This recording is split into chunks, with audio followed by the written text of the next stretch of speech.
I don't know, guys. Sometimes you just feel so old, I guess. Uh, Today I checked my phone before I went out of bed, and I saw this update from the guys in England, the Extinction Rebellion, and they had hung a banner with a four-word slogan from a bridge in London. And I was like, so even even though the message on the banner was kind of, dire, or call it correct or whatever you want, but it wasn't the banner itself or the message that made me launch into a pretty sad, pretty heavy day to get through. Actually, it was the very fact that Extinction Rebellion, after everything they've been drumming up for and everything they've been telling people or giving people some kind of hope about what they were gonna do, and what they end up doing is like spray painting a couple of windows and hanging a stupid banner from a bridge. I mean, come on. So it launches into what I talked about last week with good hope versus false hope, and the jury is still out for Extinction Rebellion, but it weighs heavily in the direction of false hope, I guess.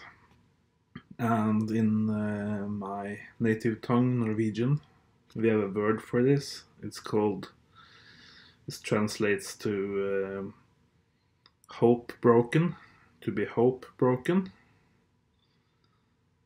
And that's sort of the state you will constantly be in if you jump onto these many different false hopes that they throw at you, society or the elite or media or whatever. So if you believe in any of the false hopes, like that this Extinction Rebellion is going to change anything, anything significant, even in London or Bristol or England, that they are the saviors of the planet. I mean, man, you are opening up a world of hurt. Because it's because the hope is already false.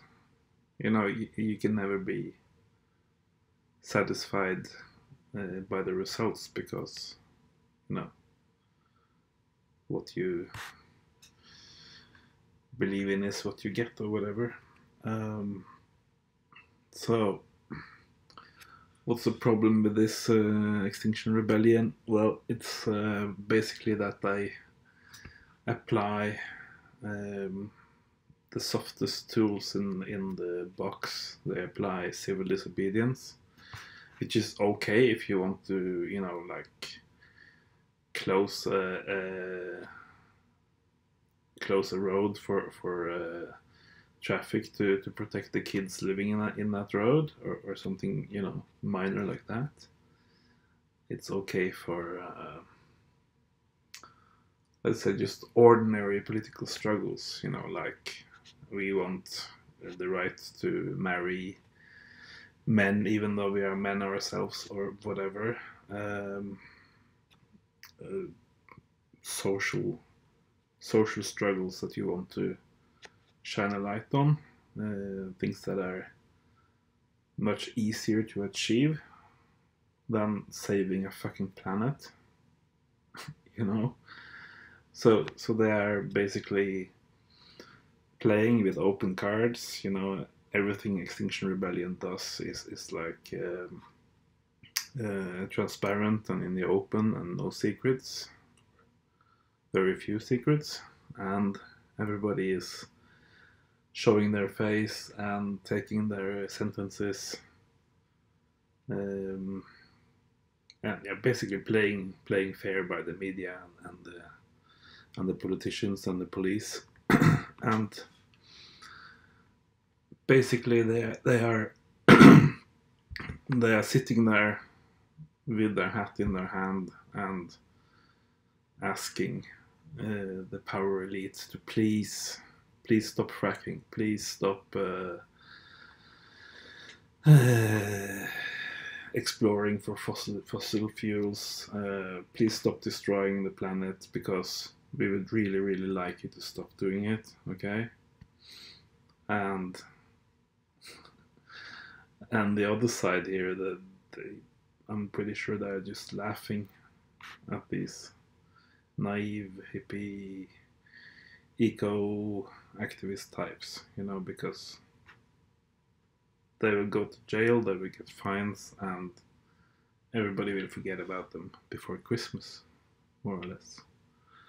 So, yeah, I don't know.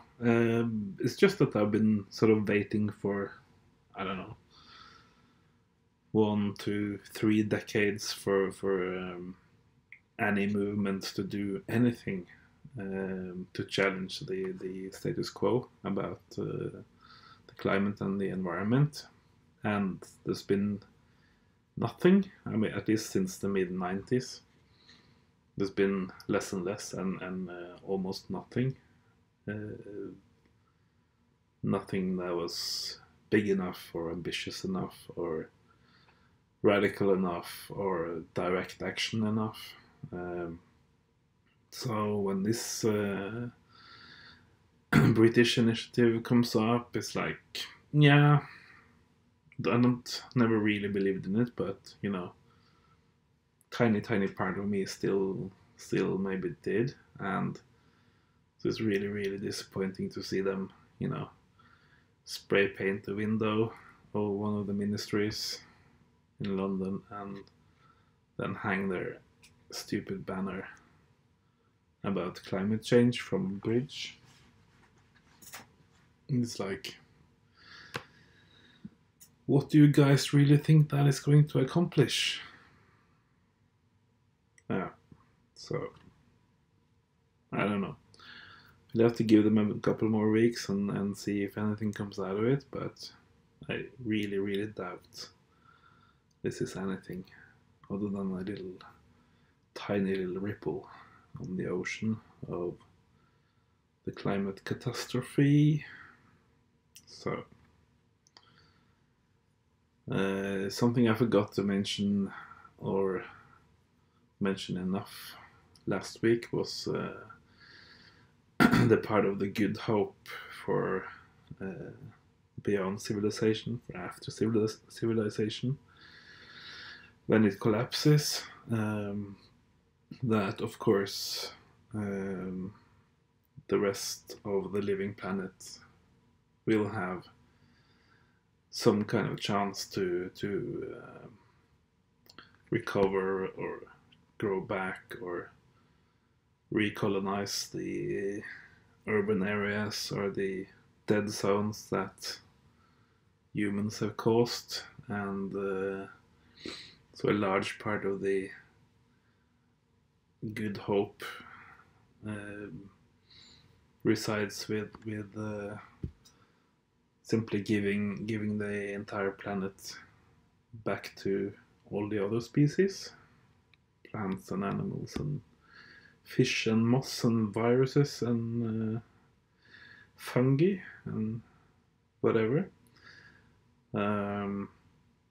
So it's an abrupt end to human civilization, but with, of course, some brave humans making it to the other side, but in a much smaller quantity and with much lower danger to the rest of the planet from those neo-uncivilized hunter-gatherers or whatever we are going to be. So a new chance for the planet to grow back, basically. However hard that will be, but you know, it's a multitude of species, and some species that are living in warm areas now may maybe be able to colonize higher altitudes or areas closer to the poles. So I think there is a certain amount of fair hope in that. Okay, next slide here. So a week or two ago, we went down below 14.2 thousand cubic kilometers for the 5-year average of Arctic sea ice volume, and so this is now the lowest that the 5-year average has ever been, and I've graphed the entire 5-year average back to the 1980s, and you see the sort of the milestones when we went below 23,000 in 92, 22,000 in 96, 21,000 in 99, and 20,000, the big milestone in 2003, 19,000 in 2006, 18 in 2007, 17 in 2009, and 16,000 in 2010, and then 15,000 in 2012.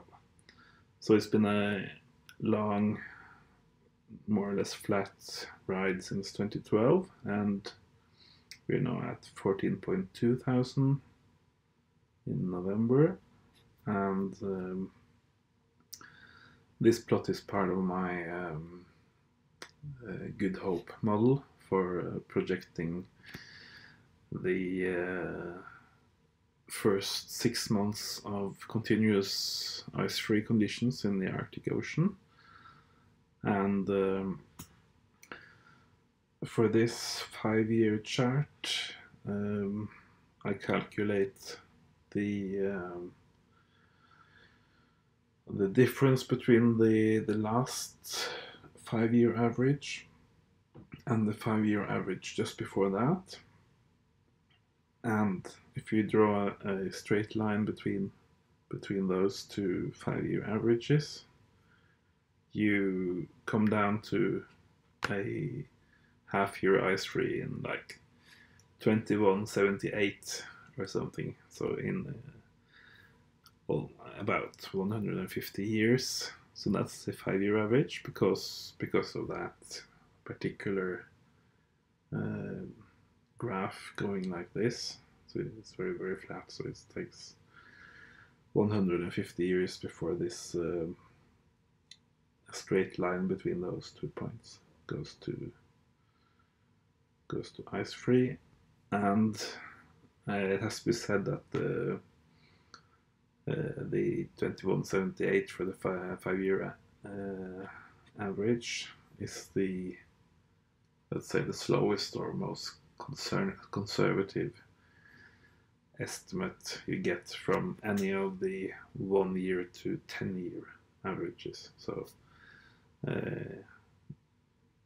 we shouldn't really relax just because this gives us a lot of time, because the other ones are giving much earlier estimates. And in the last slide, I will show you the top 5 early collapses from some of those other 1 to 10-year averages.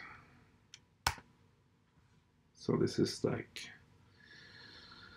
everything from 2035 and down to 2024 for the 2-year average, and this is I would say more realistic estimates than the 5-year and the 2178. So we will have more graph analysis for the other long-term averages when they pass a new milestone, and that will be hopefully more interesting than the 5-year and 2178 date. Okay, this has been Talking South for November 14th, and it's episode 7, I think. See you all next week. Bye.